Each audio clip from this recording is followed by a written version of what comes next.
Buen día, profe. El grupo está conformado por Juan Antonio Paredes Bonilla, Alejandro García Medina y Fernando Murrieta Mata.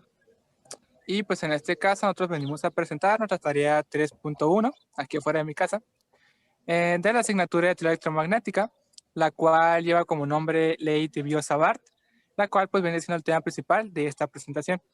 Muy bien, primeramente para comenzar, nosotros vamos a hablar acerca de lo que es pues esta ley, ¿no? Muy bien. Como nosotros sabemos, o como pues antes se sabe, los campos magnéticos se pueden ser generados por cargas individuales en movimiento y en grupo. Cuando nosotros tenemos movimiento de cargas, se dice que ya no son cargas puntuales, sino se convierten a corrientes eléctricas o corrientes, pues sí, de corriente eléctrica.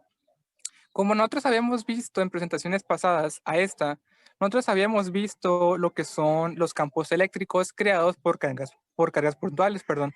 Pero en este caso, en esta presentación, ahora vamos a hablar o vamos a estudiar lo que son los campos magnéticos. Como había dicho, las cargas puntuales crean los campos eléctricos, pero ahora en este caso, cuando nosotros agarramos esas cargas y estas cargas empiezan a moverse o tienen una circulación a través de un objeto o material conductor que permita el movimiento de cargas, ya no se dice que estas cargas están o sea, quietas o puntuales, sino que ahora esas cargas están en movimiento generando corrientes eléctricas. Las corrientes eléctricas no generan campos eléctricos y ahora generan campos magnéticos. Y la ley de Biot-Savart en este caso estudia lo que son la generación de campos magnéticos.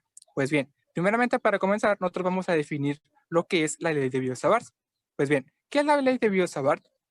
La ley de Biot-Savart establece que la diferencia de campo magnético DH se denomina con lo que es el término DH porque es una diferencia de campo magnético. La H representa campo magnético. Anteriormente habíamos visto que la E representa el campo eléctrico, pero ahora la H representa el campo magnético. Entonces, dice que la ley de Biot-Savart establece que la diferencia de campo magnético DH o un diferencial de campo magnético producido en un punto P por el elemento diferencial de corriente IDL, que en este caso es un valor de corriente multiplicado por una derivada de longitud. Ahorita vamos a ver el por qué es esta multiplicación. Es proporcional al producto de IDL, que en este caso es el diferencial de corriente, y el seno del ángulo alfa entre el elemento y la línea que une a P con el elemento. Y a su vez, este viene siendo inversamente proporcional al cuadrado de la distancia R entre el punto P y el elemento que estamos analizando. Nosotros podemos expresar lo que es la ley de Biot-Savart mediante una ecuación, o en este caso, este enunciado se puede transformar o se puede pues, convertir a lo que es una ecuación, la cual vienen siendo estas dos que se encuentran debajo de la diapositiva. Uno viene siendo DH, que habíamos dicho, que es un diferencial o una derivada, o sí, pues un diferencial de campo magnético, es igual a I por DL, que en este caso, la I es la corriente y DL es la derivada de longitud, multiplicado por el seno de alfa. Y este a su vez se divide sobre R, que en este caso viene siendo la distancia entre el punto P y el elemento que estamos analizando. A su vez está la otra ecuación que viene siendo TH, que igual no, viene siendo un diferencial de campo magnético, o en este caso lo que buscamos aquí es calcular el campo magnético, que se multiplica por K. En este caso es una constante de proporcionalidad. Esta constante de proporcionalidad se multiplica por corriente y a su vez que este se multiplica por una derivada de longitud y finalmente se multiplica por el seno de alfa. Este pues se divide entre r al cuadrado, que pues viene siendo a su vez pues básicamente la distancia entre el punto P y el elemento. Siguiente. Bien. Según el Sistema Internacional de Unidades, el SI, la K, pues como ya he dicho anteriormente, es una constante de proporcionalidad y pues esta a su vez, o según el Sistema Internacional de Unidades, tiene un valor de 1 sobre 4pi. Entonces, si nosotros agarramos este valor y lo sustituimos en la ecuación que vimos anteriormente, obtenemos lo que es la siguiente ecuación, que viene siendo DH, que es un diferencial de campo magnético, se multiplica por I, que es el valor de la corriente que fluye a través del objeto, o en este caso el objeto puede ser algún cable, por ejemplo, un cable o un conductor, que se multiplica por una derivada de longitud, y a su vez este se multiplica por el seno de alfa. Y como habíamos dicho, el valor de K es 1 sobre 4pi, entonces en este caso todo ese término se divide sobre 4pi y se multiplica por R, que en este caso viene siendo la distancia, ¿no? Entre el punto P y el elemento que estamos analizando.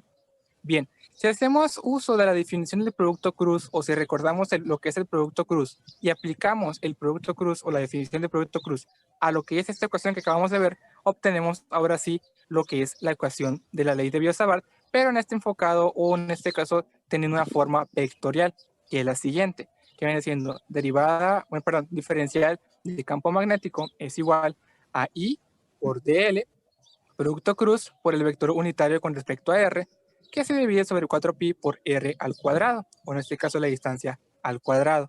Pues bien, como nosotros sabemos y como dice acá en la parte de abajo donde dice, donde R es igual a la magnitud del vector R y AR viene siendo el vector sobre lo que es la distancia, pues si hacemos uso de lo que son esos términos o esas definiciones, obtenemos finalmente lo que es lo último, en este caso que viene siendo el diferencial de campo magnético, es igual a corriente por DL o la derivada de longitud, producto cruz por R, que viene siendo el vector, entre 4pi por R al cubo, que en este caso AR, como hemos dicho, viene siendo R, o en este caso R viene siendo el vector sobre la distancia.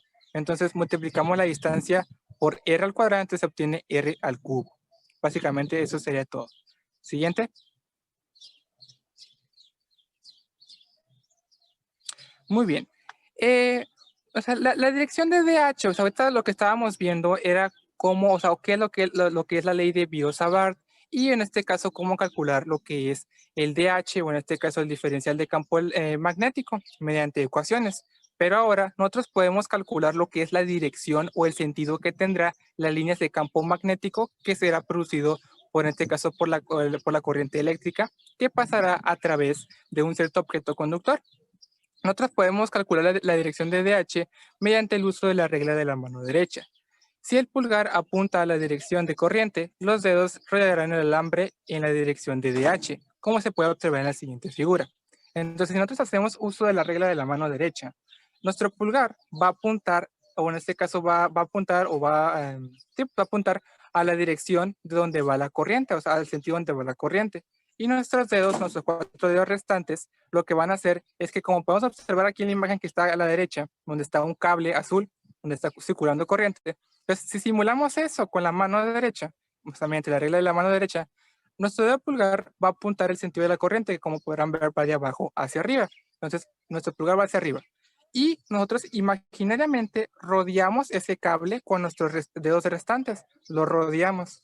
Y en este caso, al rodearlo, la punta de nuestros dedos, en este caso, indica el sentido en donde las líneas de campo magnético generado por esa corriente eléctrica que pasa por ese objeto van a fluir o se van a generar. En este caso van a ser de izquierda a derecha, o sea, van a girar en este sentido, ¿no? O sea, hacia la derecha, así, de esta manera. De igual forma, si se te complica o se hace difícil, pues lo que es el uso de la regla de la mano derecha, también se puede utilizar lo que es la regla del tornillo de rosca derecha, que viene siendo básicamente lo mismo, ¿no? O sea, tenemos un tornillo, y en este caso, la punta del tornillo, o donde empieza la rosca del tornillo, va a apuntar, o en este caso hacia donde esté la punta del tornillo, es a donde se va a dirigir, o va a apuntar hacia donde se va a dirigir la corriente eléctrica. Entonces, si nuestro tornillo va hacia arriba, entonces este tornillo por ejemplo, va a simular el sentido de la corriente y lo que son las roscas, que como ya hemos dicho, es de rosca derecha, entonces las roscas girarán o se crearán hacia la derecha, pues indicarán hasta qué sentido o hasta qué dirección se van a generar las líneas de campo magnético. Siguiente. Muy bien. Es importante mencionar ya para finalizar por mi parte que la dirección de la intensidad de campo magnético H suele representarse mediante un punto o una cruz dentro de un círculo pequeño, aunque pues básicamente esto depende si la intensidad sigue un curso hacia afuera o hacia adentro de la página, como podremos observar aquí en lo que es en esta diapositiva. Entonces, nosotros, o en este caso, si las líneas de campo magnético entran o salen, básicamente depende de dónde esté el espectador o cómo esté viendo el espectador. Por ejemplo, si nosotros de igual forma seguimos tomando como por ejemplo, de ejemplo, esa imagen que tenemos aquí a la derecha de la diapositiva. Entonces, tenemos lo que es la mano derecha, la dirección de, en este caso, la corriente eléctrica que va hacia arriba, y en este caso rodeamos, por así decirlo, este cable, y las líneas de campo magnético van a girar, o en este caso nuestros dedos van a girar sobre ese cable y nos dirán que estas líneas de campo magnético se van a crear o van a tener un sentido hacia la derecha, ¿no? Se van a girar, van a crearse en este sentido. Entonces, pero cuando nosotros tenemos así la mano, hacia donde apuntan nuestros dedos, indica si las líneas de campo magnético entran o salen. Por ejemplo, nosotros tenemos aquí mi mano, ¿no? Entonces, los dedos apuntan hacia mí, o sea, quiere decir que las líneas de campo magnético salen. O sea, entonces indican, o en este caso van hacia afuera, y se indica con un pequeño círculo y un punto en medio. Entonces, si un espectador, por ejemplo, está enfrente de mí, entonces él no va a ver que salen, sino que él va a ver la parte de enfrente de mis dedos y van a ver que estos, en este caso, entran hacia enfrente, o sea, van hacia enfrente de su vista. Entonces va a decir que las líneas de campo magnético van hacia adentro o van a entrar. Y en este sentido se va a representar con un círculo y una X. Entonces, básicamente, esto es importante resaltar porque muchas veces puede haber confusión al momento de si tienes algún problema que te pidan saber si las líneas de campo magnético entran o salen, básicamente depende del espectador. O sea, y también depende de cómo estemos aplicando la regla de la mano derecha. Y pues bien, pues por mi parte sería todo. Le paso la palabra a mis compañeros.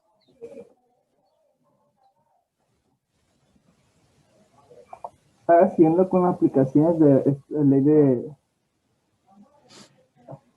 Sabat, como también existen diferentes configuraciones de carga, como ya hemos visto en las presentaciones anteriores, en este caso también existen diferentes distribuciones de corriente.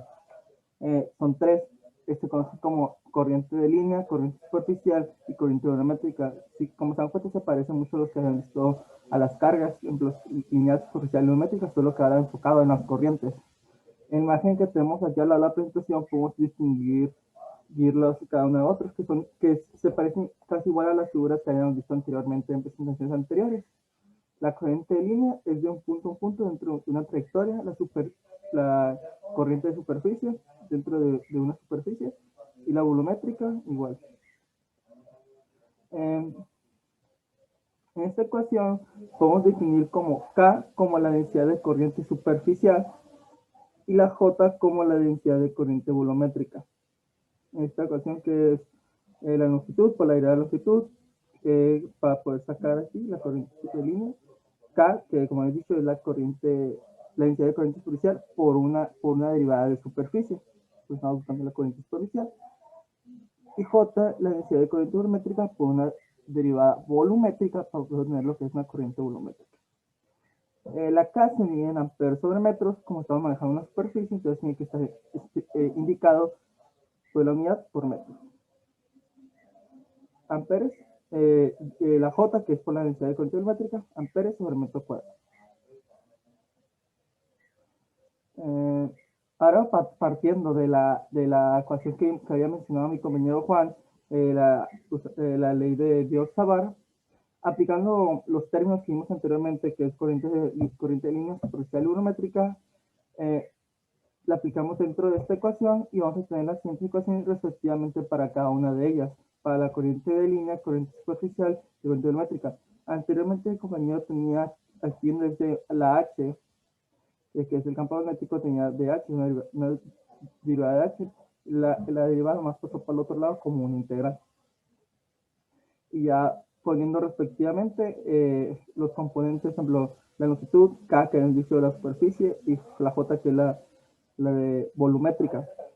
Solo que, es la misma fórmula, solo que para cada caso se pone su respectivo indicador para identificarlo que se va a tratar de una lineal, superficial o volumétrica. Ahora vamos a ver un ejemplo. Usando la ecuación de corriente de línea, que es esta que tenemos aquí, que es campo magnético igual a integral por longitud por derivada de longitud por el vector AR sobre RPi por R al cuadrado. Determinar el campo debido a un conductor filamentoso recto portador de corriente de longitud infinita de AP, que es la imagen que tenemos aquí anterior, con H saliendo hacia afuera dentro de la página, y de A a B, que son estos puntos que tenemos aquí, de la longitud. Suponiendo que el conductor siga la dirección del eje X, como se está en la figura, o el triángulo que tenía, que estuviera siguiendo sobre el eje X, y de sus extremos superior e inferior subtienen respectivamente los ángulos alfa 1 y alfa 2.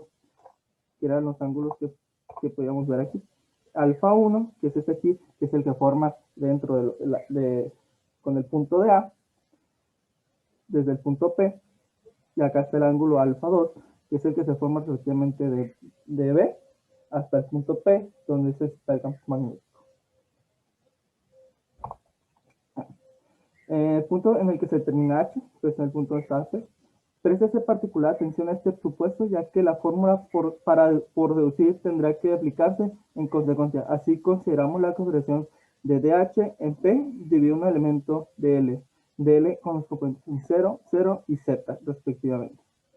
Entonces pasaríamos a tener la fórmula que habíamos visto anteriormente, hará con una sustitución de la longitud, de la derivada de longitud es igual a dz exponente en la z igual a r por p por el tributario de AP menos z por el tributario de AZ. De modo que derivada de longitud por r es igual a p por derivada de z por el tributario de AFI. Por tanto, nos quedaría la siguiente fórmula. El campo magnético igual a la derivada, a la integral, perdón, de la sustitución de lo que ya hemos visto. A continuación mi compañero va a seguir explicando esta sustitución y unos siguientes casos que son casos especiales de láminas infinitas como semi-infinitas. Bien, pues como dijo mi compañero César, yo voy a seguir hablando sobre las aplicaciones de la ley de Biot-Savart. Si concedemos que z es igual a p por cotangente de alfa y la derivada de z es igual a menos p con cosecante elevado al cuadrado de igualmente de alfa, derivada de alfa, se obtiene la siguiente ecuación, que es la primera de abajo, donde tenemos a H, o en este caso a campo magnético, que es igual a menos 1 entre 4pi. Después viene la integral, en los cuales están ubicados el alfa 2 y el alfa 1, por la p al cuadrado cosecante al cuadrado de alfa, derivada de alfa. Todo esto se divide entre p al cubo, cosecante al cubo de alfa, con su respectivo vector unitario, en este caso de phi. Esto nos da una igualación a menos i, que i, como dijo mi compañero Juan Antonio, viene siendo la corriente, que se divide entre 4 veces pi por p en el respectivo vector unitario, en este caso en phi. De igual forma tenemos la integral de alfa 2 a alfa 1 por seno de alfa derivada de alfa. Siguiente. Después tenemos esta ecuación, la ecuación de campo magnético igual a corriente entre 4 veces pi por p, que todo eso multiplica coseno de alfa 2 menos coseno de alfa 1 en el vector unitario en phi. Esa expresión se aplica en general a cualquier conductor filamentoso recto de longitud finita. Entonces, en la ecuación anterior, lo que es el campo magnético siempre va a seguir lo que es la dirección en su dicho vector unitario. En este caso lo tenemos en phi, sin importar la longitud del alambre en el punto de interés, en este caso el punto P, ya que en un caso especial de un conductor semi-infinito, en el punto A se ubica el origen y en el B se ubica en 0,0, infinito, ya que los ángulos son de 90 y los 0 grados, de modo que la ecuación se convierte en la siguiente: campo magnético igual a corriente entre 4 veces por pi por p en el respectivo vector unitario en phi, ya que en otro caso especial tenemos un conductor, en este caso de longitud infinita, en el punto A se encuentra el 0,0, menos infinito, y en el punto B es lo mismo, solamente que el infinito es positivo, y teniendo los ángulos en este caso de 180 y 0 grados, de modo que la ecuación se nos convierte ahora en esta: campo magnético igual a corriente entre 2 por pi por p en el vector unitario en phi. Siguiente. Muy bien. Después nos dice que a veces no es sencillo encontrar el vector unitario en phi, en este caso, en las ecuaciones anteriores, ya que un método muy simple consiste en esta pequeña ecuación. El vector unitario en phi es igual al, al, al vector unitario en L, producto punto vector unitario en P, en donde el AL es un vector unitario a lo largo de la corriente de línea y el AP es un vector unitario a lo que se refiere a la línea perpendicular de la corriente de línea del punto del campo, perdón. Y pues aquí tenemos una imagen en donde nos muestra a las personas. En este caso tenemos al Jim Biot y a Félix Abarth, que son se podría decir, los creadores de estas leyes. Y pues observamos el medio donde tenemos una representación gráfica en la cual nos podemos basar para tomar como ejemplo lo que les acabo de mencionar. Siguiente. Pues como se dieron cuenta, por nuestra parte sería todo en esta exposición. Muchas gracias por su atención. Esperamos que le haya gustado. Gracias, profe. Gracias.